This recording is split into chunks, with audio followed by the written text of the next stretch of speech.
1943년 독일 치하의 벨라루스. 소년 플리오라는 몰래 숨어있다가 삼촌이 떠나자 친구와 함께 땅을 파내며 땅 속에 깊이 숨겨져 있던 총을 꺼내는데, 플리오라가 총을 찾은 이유는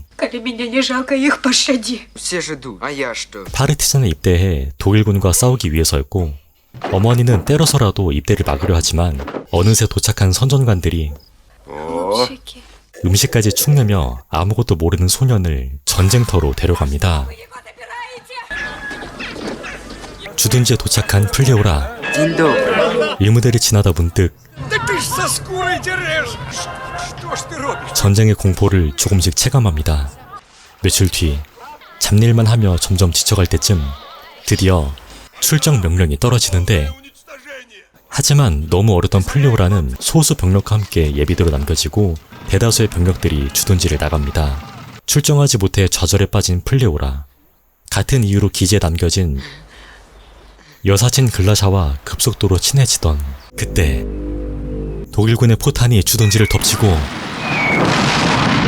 독일군이 병력을 보내오자 두 사람은 주둔지를 버리고 그대로 피신길에 오르며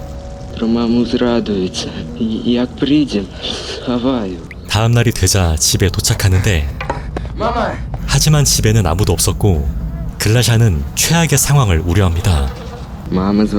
급한 대로 배를 채우는 두 사람. 글라샤의 우려는 확신이 되고 그렇게 대피소로 향하다가 우려하던 것을 보게 된 글라샤는 플리오라가 그 현장을 보지 못하도록 돌아가기 힘든 늪을 건너고 나서야 진실을 말해줍니다. 그 말에 정신이 나간 플리오라는 급기야 글라샤를 공격하고, 다행히 정찰을 나온 파르티잔이 상황을 중재합니다. 대피소에 도착한 플리오라. 그곳에서 전신 화상을 입은 삼촌을 마주하고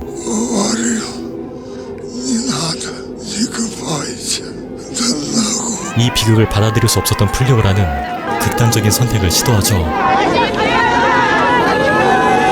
그런 플리오라에게 전쟁의 원흉인 히틀러의 실체가 플리오라의 정신이 돌아올수록 점점 선명하게 각인되며, 어느새 소년의 모습이 전부 사라진 플리오라는 히틀러에게 강한 분노를 품게 되죠.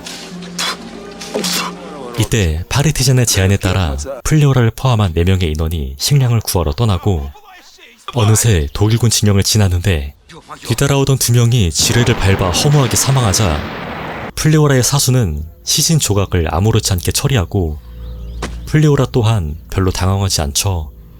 어느덧 민가에 도착한 두 사람. 그렇게 젖소를 긴바에 지고 간만에 줄인 배를 채우려는데, 하지만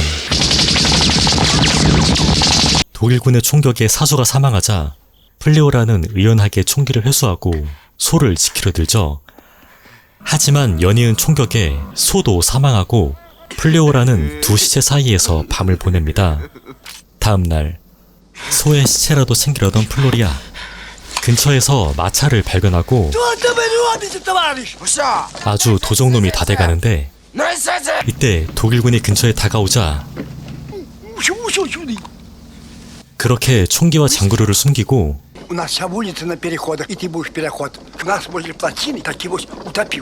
노인의 연이은 도움으로 독일군보다 먼저 마을에 잠입하는 데 성공하며 노인의 가족으로 위장하죠. 이때 독일 장교가 찾아오자 사람들은 억지로 미소 지으며 막대한 음식과 음료를 대접해주고 귀금속까지 그대로 털려가며 그저 독일군이 떠나가길 바라지만, 독일군은 그럴 생각이 없는 듯 마을 사람들을 광장으로 모으고 플리오라가 말려보지만 결국 제압당하며 그대로 끌려가고, 독일군은 마을 사람들 전부를 어느 건물로 집어넣죠. 그렇게 온전히 마을 사람들만 남게 되자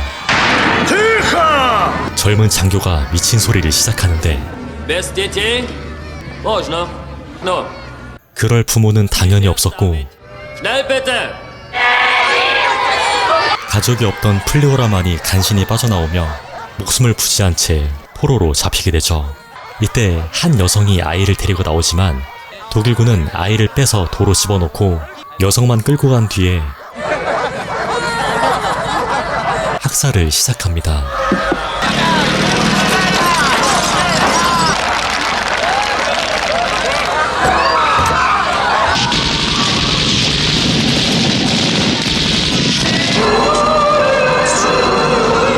학살을 마친 독일군은 플레오라를 비롯한 남아있는 생존자들을 농락하거나 젊은 여자는 끌고 가며 마을을 불지르고 떠납니다. 몇 시간 뒤 출정 나갔던 파르티잔 대병력이 복귀하며 만행을 저질렀던 독일군을 쓸어버리는데 가만히 지켜보던 플로리아는 대뜸 붕대를 꺼내더니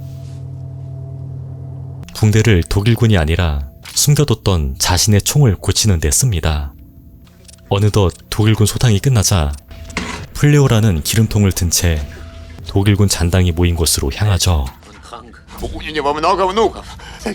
독일군이 목숨을 구걸하던 그때 학살을 주도했던 젊은 장교가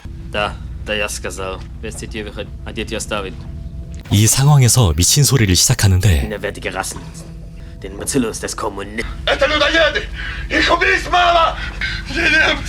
급기야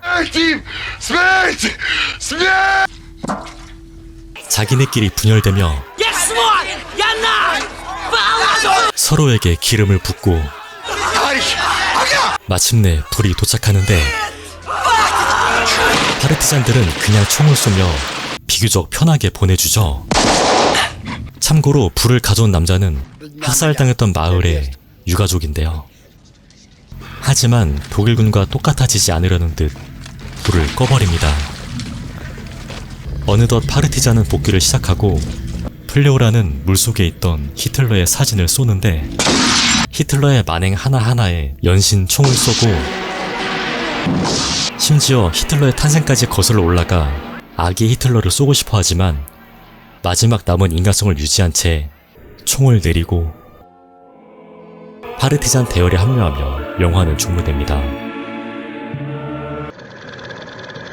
오늘 리뷰한 영화 커맨시는 1985년 구소련에서 제작된 영화입니다. 냉전 시대에 개봉했음에도 불구하고 소련 쪽 진영을 미화하지 않고 전쟁의 참상을 최대한 건조하게 담아냈던 것이 이 작품의 감상 포인트라고 생각되는데요. 처참한 학살 장면을 마치 흔한 풍경처럼 은은하게 보여주며 충격을 더해주죠.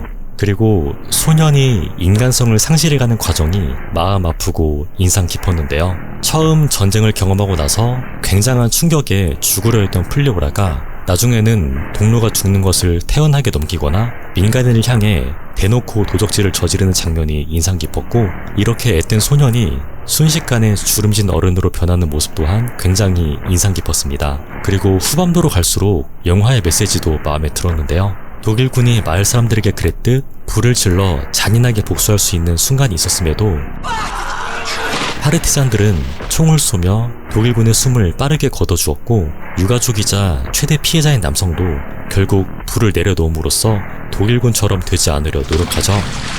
하지만 심정이 복잡했는지 계속 남아있는 모습이 보입니다.